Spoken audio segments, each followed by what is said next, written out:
अनलाइनावनो गैया माथो रावबो सासेबो लाइभ खोन्थाहरनि आं लाइभ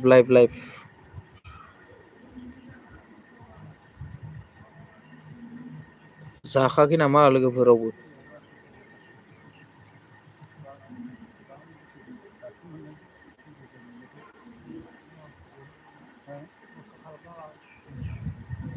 नै लोगोफोर बिजेपिना 78 राउन्डआव माने समस्थियाव आवगायनानै दङ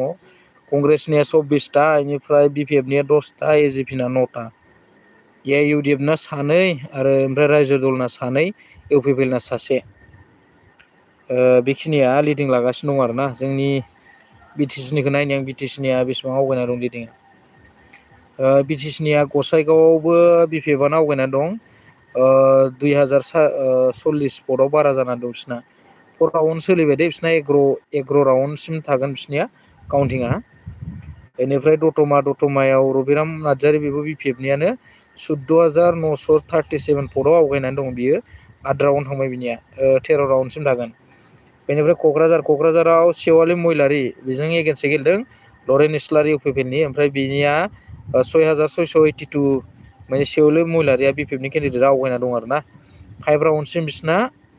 काउन्टिंआ सोलिबाय दङ साननाया 14 राउन्ड दं बिसिना टटेल बावखुंग्रियाव रुपम चन्द्र रयआ नै बावखुंग्रियाव गेलेदों बियो माने बिजेपिनि सोमोन नामा बे केन्डिडेटआ बेनिफ्राय 9,886 माने भटआव बिनो आवगायना दं आरोना 5 राउन्ड सोलिबाय बिसिना 16था राउन्ड दं ओमफ्राय सिडली चिराङाव दङ पानिराम ब्रह्म बेबो बिपिएफनि दै ओमफ्राय बिना 12,907 माने भटआव बियो आवगायनानै दं आरोना बिसिना 12 राउन्ड थांबाय टटेल राउन्डआ बिसिना 21टा बेनिफ्राय मानासाव नै मानास 41आव थानेस्वर बसुमतारी आरो फैला ब्रह्म बिसोर माने बरगयारि बिसोरजों माने सानैजों फाइट जादों बियो 22,643 भटआव माने बिनिया बारा जाना दं आरो थानेस्वरनिया बेनिफ्राय 8 राउन्ड थांबाय 19टा राउन्डसिम दं बिनिया बेनिफ्राय बाक्सायाव दङ बाक्सा 42आव मानेस्वर ब्रह्मजों राकेश ब्रह्म बिसिना 25,000 भटआव माने आवगायनानै दं आरोना बे माबाया बिपिएफनि केन्डिडेटआ 8 राउन्ड थांबाय 18था बिसिनि राउन्डआ ओमफ्राय भेरगावआव जाबाय मनेस्वर बर' दै लोगोफोरनै मनेस्वर बर'आबो बिपिएफनि बिनाबो 19,583 भटआव माने बिथाङाबो आवगायनानै दं आरो बेनिफ्राय 8 राउन्ड थांबाय टटेल राउन्डआ जादों बिसिना 15था उदालगुरियावबो रिहन दैमारिया 13,047 भटआव माने बिपिएफनि बिजायथि बियो माने आवगायनानै दं आरोना 8था राउन्ड थांबाय बिसिनाबो टटेल 15था माजबाटआव जाबाय सरन बर'आ 42,999 42,000 भटआव माने आवगायनानै दंहैयो आरो बारा मोननानै बियो बिसिना 13 राउन्ड थांबाय 16 बिसिनि रिजाल्टखौ माने मोनथारसिगोन आरो बिसिनिया मथा मथि 3 राउन्डल'सै बिथांनिया बे माजबाट समस्थिनिया मथा मथि 1,500 बा 1,500 क्लियार जागोन आरो बिसिना राउन्डआ मोनथामल'थारसै बारा गैला बेयाव नायोब्ला लोगोफोर नोंथांमोना हमनो हाबाय थारमाने बिपिएफनि केन्डिडेटआनो बांसिन देरहानायखौ आं आसा खालामबाय आरोना बिपिएफनि केन्डिडेटआनो बांसिन देरहासिगोन नै बेयाव नायबानो जाबाय नोंथांमोना नै माजबाटनियाथ' अलरेडि हमजाखाबाय माने बिपिएफनि केन्डिडेटआनो देरहासिगोन आरो बेयाव सरन बर'आनो बिना मानो 42,999 माने बिनिया भटआ बारा जाना दंखायो थारनाय बे 42,000 भटखौ दाननांगौ एसे गोबां भट नांसिगौ नालाय बेखायनो बेखौ दाननो हाखानाय नंला आरो राउन्डआबो मोनथामल'खासै बेयाव क्लियार हिसाबै माने सरन बर'खौ मोनखानाय बायदि जाहैबाय आरोना दा बुंनो थाङोबा जोंनि बिटिसिआव इउपिपिएलआ 0 जानो थांगासिनो दं बायदि नुहुरबाय आरो आं दाथ' बेवहाय आवगायनायनि गैथ'वा दा आपडेटआनो गैया रखम जाना दं इउपिपिएलनि मोनसेबो आपडेट जायाखै फुंनिफ्रायनो दाबो ओमफ्राय नैबेवहाय मोनसेल' जानानै दङ बिजनियाव बिजनिनि केन्डिडेट बेवहाय इउपिपिएलआ एसे आवगायनानै दं आरो बिसोरना आवगायलाय फावसायलाय जाबाय दं ओमफ्राय कमल सिं नार्जारि दं बिजनियाव इउपिपिएलनिफ्राय बियो 221 बेनो भटआ बारा गैथारा आरो बिनिया माने सेन्टार मोनसेनिबो नङा बिजों समानावल' बारा जानाय दं बे हिसाबै बेवहाय रुपम रय ना मा दङ बिजेपिनि बियो माने दाननो हागौ आरो बेखौ दहायबो दानखांबाय खनसे बिसोरना 6 राउन्ड थांबाय 18 राउन्डसिम दा बेल' आरो इउपिपिएलना बेखिनियाल' आवगायना दं दे लोगोफोर सोर लाइभआव दं लाइभआव फैदोलाय लोगोफोर सावरायनोसैलाय जों दानिया टटेलि बेवहाय बिजेपिया 78आव लिडिं लाबाय दङ बेनिफ्राय कंग्रेसआ 24ता बिराद डाउन जादों आरो कंग्रेसआ दहाय फुंनिफ्रायनो 24ता लिड लानो हायाखै आरो रायजो दलाबो उकिल गगैनिया मानि मोननैल' सिटआव मानि समस्तियाव मानि लिड लाबाय दं आरो हाथ'वाखैनो बेनिफ्राय एआइउडिएफआबो मोननैल' दहायनिफ्राय नुबाय दं एजिपियाबो नथायानो इउपिपिएलआ आप डाउन जाबाय दं आरो मोनसेनिफ्रायनो खमायो बारायो खिन्थु बिजनिनिखौ लानानैसो दै बाखि जेसेबां समस्ति दङ ना गोबाङानो सोंहरदोंमोन उदालगुरि होननानै गोबां सोंहरदोंमोन आरो प्रमद बर'निखौ खोन्थाहरनो बावदां लोगोफोर प्रमद बर'नि समस्तिनिखौ आं खिन्थाहरनि ना बिसोरनिया जाबाय तामुलपुर समस्तियाव प्रमद बर'जों गेलेनाया जाबाय बिस्वजित दैमारि सानैजों स्पिकारमोन ना आसामनि आरो बेनिखौबो आं नोंथांमोननो खिन्थाहरनो दै बिजेपि बेनाथ' बिजेपि बेयावथ' माबायासो तामुलपुराव बिजेपियासो आवगायनानै दं नायनि रं तामुलपुर नै तामुलपुरावबो प्रमद बर'आ बिराद मानि डाउनाव दं आरो 14,593ल' मानि पराव बेहा खम जानानै दङ बिस्वजित दैमारिना 14,000 बारा जानानै दं प्रमद बर'निख्रुइ बिसिना राउन्डआ 9था थांबाय 9 × 18 बेसे थाबावगोन बिसिनालाय 9निफ्राय 18बाथ' 9 राउन्डल'सै बेवहायबो बिस्वजित दैमारियानो देरहागोन बायदि नुहुरबाय आरो बिजेपिनिफ्राय प्रमद बर'खौ जेनगोन बायदिखौ नुहुरखाबाय राउन्डआथ' थांबाय गोबाङानो तामुलपुरनियाबो आं नोंथांमोननो खिन्थाजोब्बाय बेनिफ्राय बिजेपिया 78आव मानि लिडिं लाबाय दं आरोना बेनिफ्राय कंग्रेसआ 24ता समस्तियाव लिडिं लाबाय दं आसामाव दा नायनो थाङोब्ला बिजेपि सरकारानो फैफिनगोन बायदि नुहुरबाय आरो ना लोगोफोर बिजेपि सरकारखौनो बिथांमोनानो हाइस्ट टपआव मानि दा हाखायासै बेखौ कंग्रेसआबोथ' 24ताल'सो बिसथायाथ' सरखार दानो हाखाया नालाय उनाव आदार्सखौ लायोब्लाबो बिथांमोना मानि बिजेपिखौ दाननो हानाय पावारानो गैखाला बे हिसाबै मानि 78आव बिथांमोननिया लिडिं लाबाय थानाय हिसाबै बिथांमोना 78आव 8खौ गारब्लाबो 70खौ मानि बिथांमोना मोनखासिगोन आरो कंग्रेसआथ' आरो बारा मोनहैखानाय नंला बाखि आदार्सआ मोनजोबखासिगोन जोंनि बिटिसि आवथ' आरो कंग्रेसआथ' मोनसेबो दावगानायखौ नुखायाखै बेवहाय बिपिएफआनो फुंनिफ्रायनो दावगालांबाय दङ आरो भटआथ' गोबां जालांखाबाय बिसोरना मेन रिजाल्टखौ खिन्थानो सोर देरहामारखो फिक्स रिजाल्ट नै दाबो सासेबो देरहानाय ओंखारथ'वाखै लोगोफोरनि उइनाव 0-0 जानानै दङ बेखौ नायबानो जाबाय नोंसोरबो गासिबो 0-0 जानानै दं आरोना फिक्स रिजाल्ट मोनथ'वाखै नालाय बेनिफ्राय बिटिसिनिखौ मोनहां जाबाय आरोना लोगोफोर नै बियो मा समस्ति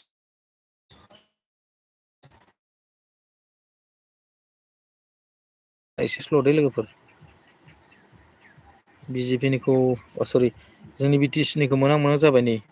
मास बारनाया बारा गैथारला 14 राउन्ड थांबाय नै मोननैल' राउन्ड थारसै मोननै राउन्ड थांबानो माजबातनिखौ क्लियार रिजाल्ट मोनसिगोन आरो दहाय मोनथाममोन नै दा मोननैल'सै 16 राउन्डल'सै मोननैल'सै बिनिया मोननै राउन्ड थांबानो माने बिनि फिक्स रिजाल्टखौ मोनसिगोन आरो लोगोफोरनि कमेन्ट्स खालामनानै सोंहरबानो जाबाय बबे समस्तिनिखौ नांगौ नोंसोरनो बेनिफ्राय नै सरन बर' बड'लेण्ड पिपुल्स फ्रन्ट बिपिएफनिफ्राय बिना 48,000 बेवहाय 973 भट मानि बारा जाना दंखायो आरोना बेयावथ' नै इउपिपिएलना थार्डआवसो दं इउपिपिएलआ बबे नै इउपिपिएलआ 4आवसो दं 4आव एकदम माने लास्टथारावसो दं बिनिया 4 नाम्बारावसो दं इउपिपिएलआ दाननो हाखायासै बिराद बारा जायो खम जानानै दंखाथारोना इउपिपिएलनिया रबेन्द्र बसुमतारिया मानि हाथारासै आरो बेखौना बेनिफ्राय नै मालाय माबाफ्रासो कंग्रेसफोरनियासो बेवहाय एसे सेकेन्ड पजिसन थार्ड पजिसनाव दंलायबावो बेनिफ्राय इउपिपिएलना गैथारा बेयाव मानि बिराद डाउनथार आरोना सोरबा जुदि माजबातनि दङब्ला कमेन्ट्स खालामना खिन्थाहरबानो जाबाय ना लाइभआव फै लोगोफोर बिराद खम माथो लाइक खालामना हो लाइक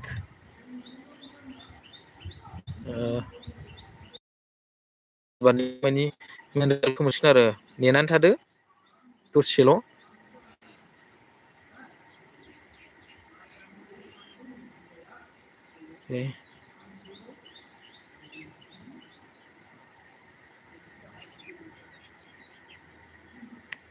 लाइभआवनो मानो थाथारा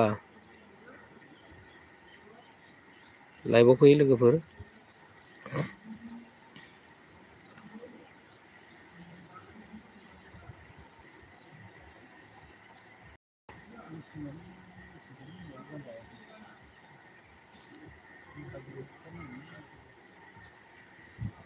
एखेबारे नै मानासनानि 37 BPFनि केन्डिडेटआ 37,774 माने 30,000नि बारा थांखाबाय बेनिफ्राय जोंस्रां ब्रह्मनिया 15,000ल' थांनानै दं दै ओमफ्राय बेवहाय 22,000आनो खम जाना दंखायो 22,000 भट मोननानै दाननांगौआबोथ' गोबां दंसैना बेयावबो माने देरहासिगोन बायदि मोनहरखाबाय आरोना थानेस्वर बसुमतारीखौ लाइभ फैयो लोगोफोर मानो लाइभआव फैनानै थांफिनबाय थायो लाइक खालामना होलै अननानै लोगोफोर लाइक दसे थाथ'नि ना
नायनोसैलाय लोगोफोर र' नायनोसैलाय सोर सोर बेसे बेसे आवगायलायखो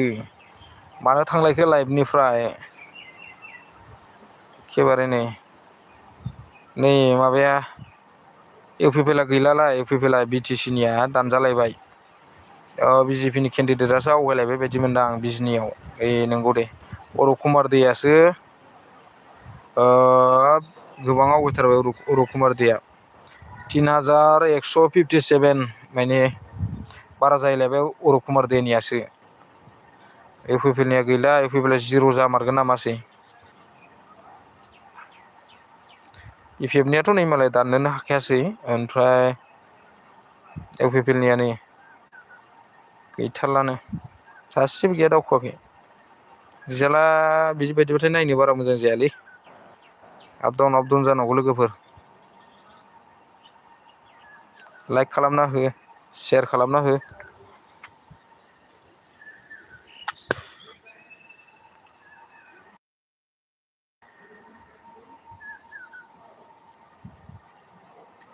कमेन्टस खालामना सोंहर बबे बबेनिखौ नायनो माजबातनिया माबा थांबाय 14 राउन्ड 14 नै माजबातनिया 14 राउन्ड बेनिफ्राय उदालगुरिनिया 8था राउन्ड थांबाय 15था राउन्डआव 8था राउन्ड थांबाय बेनिफ्राय भेरगावनियाबो 9था राउन्ड थांबाय 15थायाव बाक्सानिया 9था राउन्ड थांबाय 9था दंबावो बेनिफ्राय मानासनिया 8थाल' थांदों ओमफ्राय 9था दंबावो बेनिफ्राय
लाइभ फैदोलाय लोगोफोर लाइभ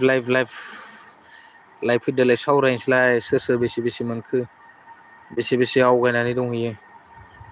बिजि आवगायाखै 79 आरो 78 जाबाय दङ डेट लानाया कंग्रेसआथ' मा 24थानिफ्रायनो दावखोथारला बेनिफ्राय इपिएफआथ' 10थायानो लिड लाखाबाय दङ फुंनिफ्रायनो एजिपिआबो बे 9थायानो 9था रायजो दला 1-2 हेसपेस जाबाय दं आरो ओमफ्राय एआइइउडिएफआ सानैयानो आप डाउन जाबाय दं सानैयानो बिसोरनाबो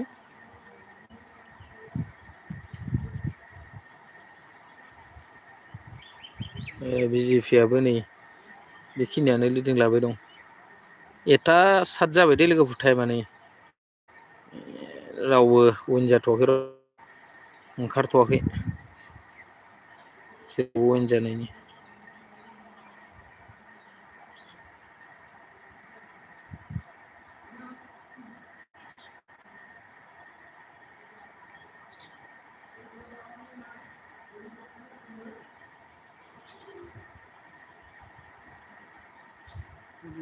दसे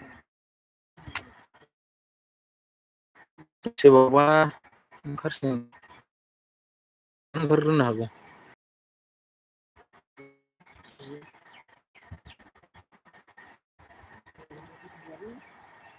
48,000 हेसपेस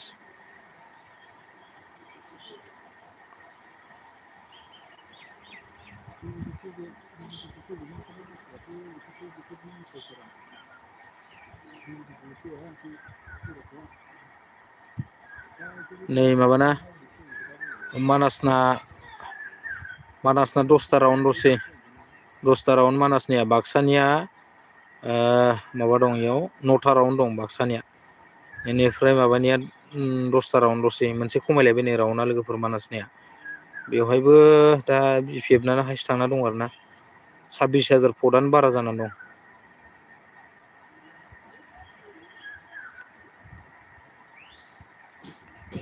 नैबेयावहाय नै दतमानाबो 17,000 बारा जानानै दं दतमानिया बेनिफ्राय इनियाबो मोनब्रै राउन्डल'सै अनलि मोनब्रै राउन्डल'सै दतमानियाबो बेनाबो रबिराम नार्जारियानो देरहागोन बायदि मोनसे आसा खालामनांसिगोन आरोना बिपिएफनिफ्राय मोनब्रैल'सै नालाय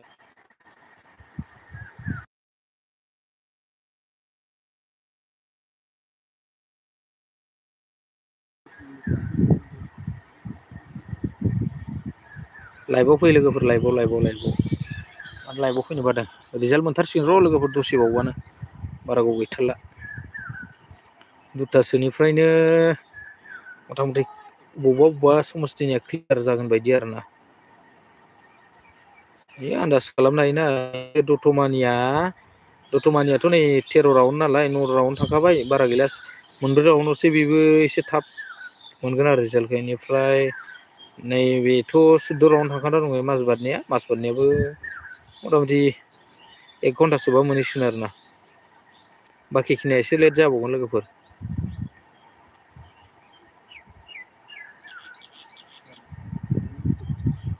मानो लाइभनिफ्राय थाङो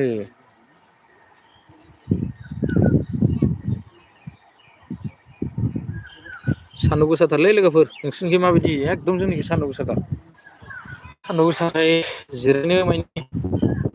हाया मोनदों आं दंफां सिङावसो जिरायनानै भिडिअ लाबोदों आवाजखौ मोजां खोनायाखोमा ना बाहेरानि आवाज एसे हाबदों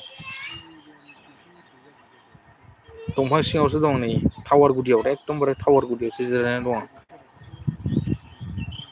रिजाल्टखौ नायनो थाखाय ना नोंथांमोननो आपडेट होलांगोन आरो आं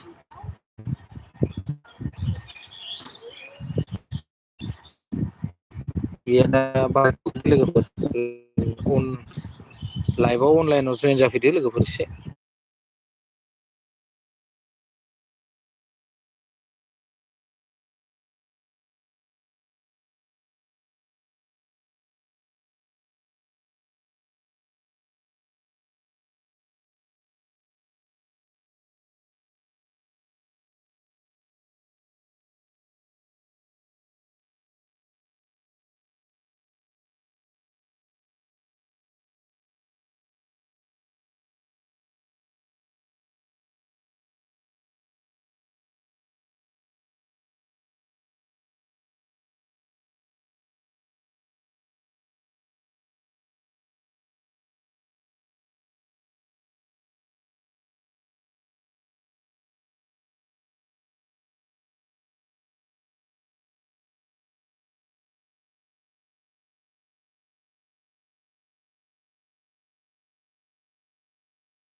लोगोफोर लाइभआव दोलाय लाइभआव मानसियानो गैथारा माथो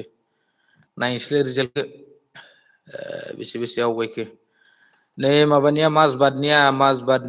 मा होनो माजबादनिया मोनसेल'सै राउन्ड 50,000नि बारा थांखाबाय बिपिएफनि केन्डिडेट सरन बर'ना बेवहाय बिपिएफआ देरहाबाय होननानै रंजाखाजाबाय आरोना नैबेवहाय माजबाराव बिपिएफआ देरहाबाय होननानै इनिफ्राय उदालगुरिनिया नथा राउन्ड थांबाय 15था राउन्डआव बारा गैला बिसोरना 6थाल'सै रिहन दैमारिनिया इनिफ्राय बेवहाय 14,000ल' बारा जाना दं दै बारा गैया खिन्थु इयाव 14,766 बेयावहाय उदालगुरियाव रिहन माबाजों नंगौना रिहन दैमारिजों दिफेन बर'माइनि बिसोरनि सानै गेजेराव एसे जिदि जाबाय दं आरोना बिसोरना 14,000ल' बारा जानानै दं 14,766ल' बारा जानानै दं आरोना बेनिफ्राय 9था राउन्डआव 6था राउन्ड दंबावो आरोना 6था राउन्डआव माबायदि जायो नायनोसै रिजाल्टआ बिसोरनाबो जिदा जाना दं आरोना ओमफ्राय बारा बुरजा गैया इनिफ्राय भेरगाव मनेस्वर बिनियाबो 24,000 माइनि बिपिएफनिया बारा जाना दं आरोना 10था राउन्डआव मोनबाल'सै बेनिफ्राय बाक्सा 42निया 10था राउन्ड बेनिफ्राय 18थामोन टटेल राउन्डआ बे 10था थांबाय आरोना नै 18था 8था दंबावो बिसोरनिया ओमफ्राय 31,926 माइनि बारा जाना दं आरोना 926 बे बारा जानानै दं ओमफ्राय मानासनिया मा जानानै दंनो मानास 41निया थानेस्वरनिया 26,404 9 राउन्ड थांबाय बिसोरनि आरोना नै बेखिनिया बारा जानानै दं पानिराम ब्रह्ममोननि बेबो सिद्रि चिरांनि बिथाङाबो बिपिएफनि केन्डिडेट बिनियाबो 16,373 बारा जाना दं आरोना 14 राउन्ड थांबाय 21था राउन्ड बिसोरना बिराद गोबांथार राउन्डआ बिसोरना लेट जासिनथारगोन नामा एसे रिजाल्टआ लाइभआव सोर दं लोगोफोर कमेन्टस खालामलायब्रा एसे इन्टारेस्ट जायो कमेन्टस खालामनो सोंहर बेनिफ्राय नैबेखिजा दं बावखुंग्रियावबो 17,198आनो मानि बिपिएफनि रुपम चन्द्र रयआ मानि बारा जाना दं आरोना 16था बिसोरनिया माबाया टटेल राउन्डआ क'क्राझाराव शिवलि महिलारि लोगोफोर बिराद नायनो बिराद गोसो गुदुं जानानै दंमोन आं बिनिखौबो एक्साइटेड बिसोरनि माबाखौ दा नै नोंसोरबो आरो बिराद गोबाङानो सोंहर क'क्राझारनिया माबायदि जाना दं होननानै क'क्राझारनिया बिपिएफआनो दा लिड लाबाय दं दै लोगोफोर सेवलि महिलारि हाग्रामानि जाय बिसि सिटनि जोंनि बिनि बिसियानो मानि लिड लाबाय दं होननानै बुंनांगोन आरोना 11,058आव मानि हेसपेस जाना दं आरोना मानि मा होनो लिड लाबाय दं आरोना 7था राउन्ड थांबाय 7था दंबावो बिसोरनिया 14था राउन्ड टटेल बेनिफ्राय दतमानिखौबो आं खिन्थाहरबावनोसै खनसे नोंसोरनो आं गासिखौबो फारि खिन्थाहरखाबाय आरो खनसे खिन्थाहरबावनोसै दतमानिया जाहैबाय रबिराम नार्जारि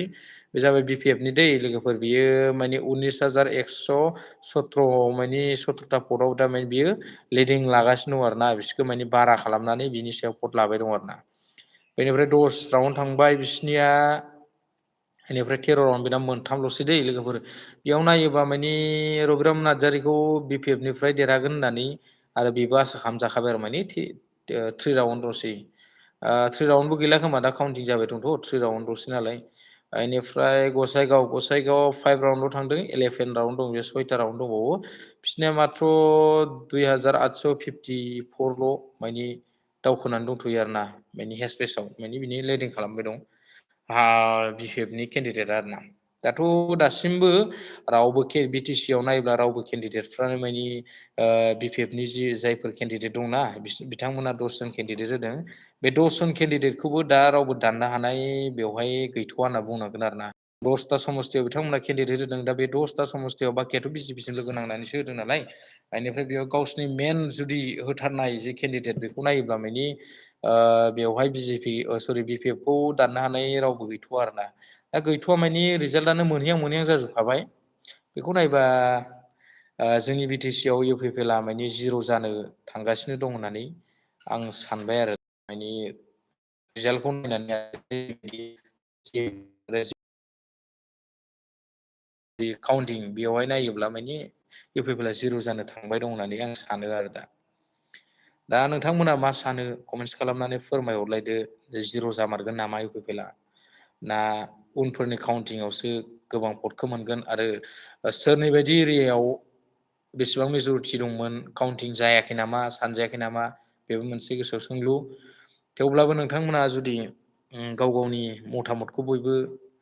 खावलायदो इउपिपिएलआ बे बाराव 0 जागोन नामा बिटिसिआव बाखियाथ' थिगैनो दंजोबो बेनिफ्राय रिजाल्ट मोनसेबो मोनथ'वाखै नालाय दा बेखिनियानो आरोना लोगोफोर नै रायजो दलाबो बे मोननैयानो मोननै बारायाखैबो खमायाखैबो होननाय रखम बेयावनो लिड लाबाय दं एआइइउडिएफआबो बेयावनो लिड लाबाय दङ दा फिक्स रिजाल्ट ना लोगोफोर फिक्स रिजाल्ट मोनबाथाय नैबेयावहाय थागोन दै नैबेयावहाय अवेन लिरनाय दंना बे अवेनाव नोंथांमोना जायनि केन्डिडेटआ देरहाखो बिजेपि बा बिजेपिनाव 1 जागोन बा सानैबा सानै साथामबा साथाम बेबायदि आरोना गोबां दंबावो नालाय रिजाल्टआ मथा मथि 4:30 5:00सोआव मथा मथि फ्राय रिजाल्टआनो क्लियार जाहैगोन होननानै आं सानो आरो दामानि काउन्टिं सोलिबाय दं दा सासेबो अवेन जाथ'नाय गैथ'वा आरो ना लाइभआव फैयो लोगोफोर मानो लाइभआव फैनो बायो लाइभआव फैयो आरो थांफिनो रिजाल्ट खोनासंनो लुगैदोंबा लाइभआव फैनांगौब्रा लोगोफोर एसे लाइक खालामना होफैनांगौ इन्टारेस्ट जायोना लाइभआव फै मानो लाइभआव फैनो बायो लोगोफोर रिजाल्टखौ होलांबाय थागोन ना सासेनिबो रिजाल्ट मोनथ'यैखाय बरिं जाखो बरिं जाबाय नामा ना इउपिपिएलआ 0 जाहांनायखायसो बरिं जाखो रावबो सासेबो जयेन जाफैला बे सासे सानैजोंलाय मा जानो लाइभआवलाय गोबां फैनांगौ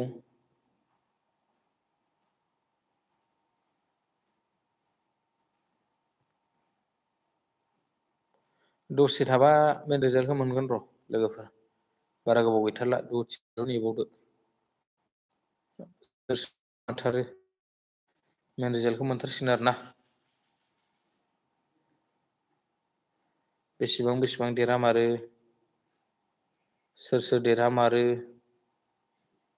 दसे थाबा मोनसिगोन सान्दुं गोसाखायसो बरिं जादों नामा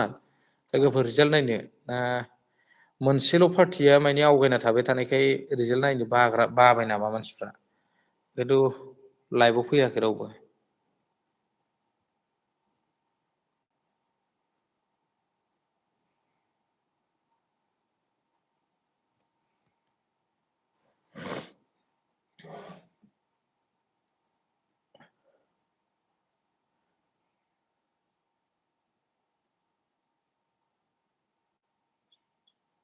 बारा गैथारला नै मोनबा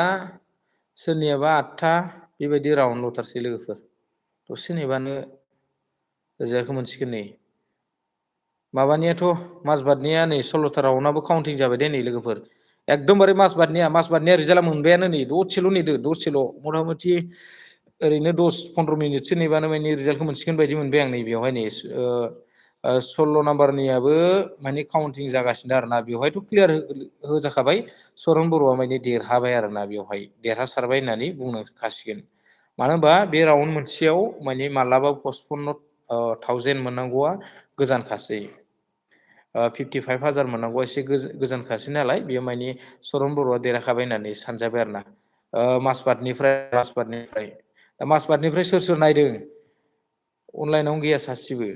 माजबादनिफ्राय सोरबाफोर दङब्ला नायदोंब्ला कमेन्टस खालामनानै खिथाहर माबायदि एरियाफ्रा जायगाफ्रा माबायदि दङ बमाफोर गावबायानो नामा माजबादनिफ्राय नै 16 नाम्बारा काउन्टिं जागासिनो दं आरोना बेवहाय उदालगुरि 9था भेरगाव बेफोर एसे गोबां दंथिं बेनिफ्राय बारा गैला नै माबानियाबो दतमानियाबो मोनथारसिगोन दतमानियाबो 19,117 बेवहाय मोनथामल' राउन्ड ल'थारसै बमाया गावबायानो नामा सोरबा माथो बमा गावनायबो खोनालायलांबाय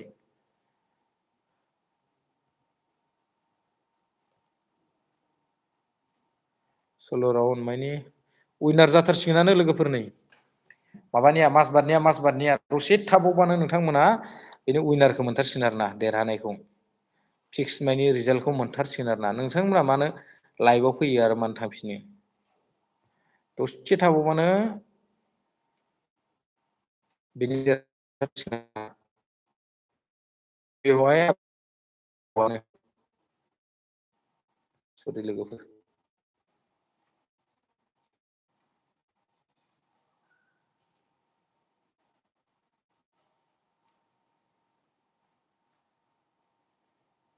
नै लोगोफोर नै बेवहाय दसे बावबानो आपडेट जाहैसिगोन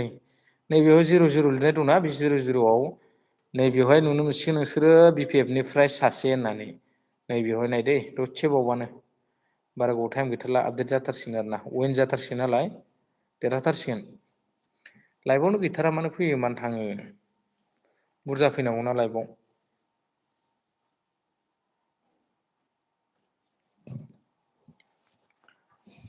माबोरै खम फैबाय दं लाइभआव आंथ' सानबाय दा इउपिपिएलआ 0 जागोन बायदि लोगोफोर नोंथांमोननिबा मा सानो फोरमायहरदो बिटिसिआव फुरा इउपिपिएलआ एबार 0 जागोनखौनो आं सानहरखाबाय आरो